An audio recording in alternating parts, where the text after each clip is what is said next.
Alright, now that we know how powerful Next.js really is and the benefits it brings, it's time to actually roll up our sleeves and create our very first Next.js project. To get started, you can head over to the official Next.js website, that's next.js.org.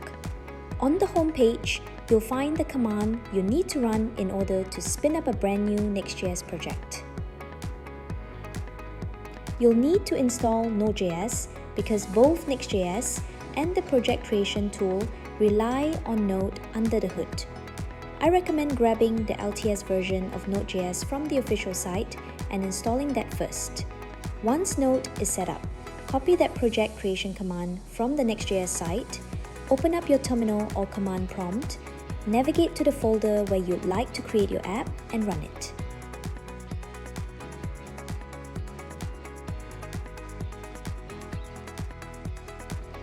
When you do, you'll be asked a few setup questions. The first one is simply, what do you want to name your project? For this demo, I'll just call it First App. After that, you'll get a series of other prompts. For example, whether you want to use TypeScript. Now, TypeScript is fantastic, and I really recommend learning it if you can. But in this course, I'll keep it simple and stick with plain JavaScript, because I know not everyone wants or needs TypeScript right away. Next, you'll be asked if you want to include ESLint. I'll go ahead and choose yes, since it helps catch errors and enforce good coding practices. Then, you'll be asked about Tailwind CSS. Now, Tailwind is an awesome CSS utility library that makes styling really smooth. However, it requires us to sprinkle lots of CSS classes directly into our JSX code.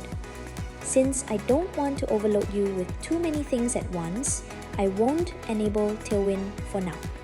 Don't worry though, we'll definitely explore styling options later in the course. Another prompt will ask about the folder structure.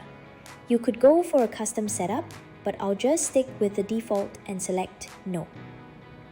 And now comes a really important question. Do you want to use the app router?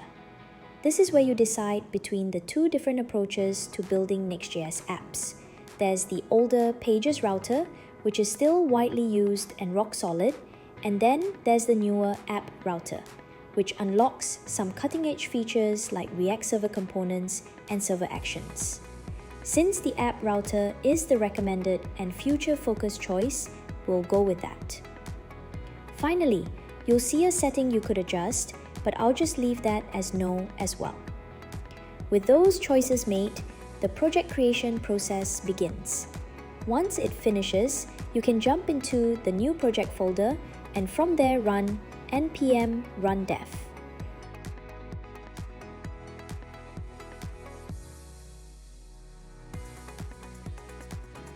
That starts up your local development server and you'll be able to preview your brand new Next.js site right away. By default, a freshly created Next.js app shows a welcome page with some basic info and links. So if you see this updated page in your browser, congrats! You've got your very first Next.js app up and running.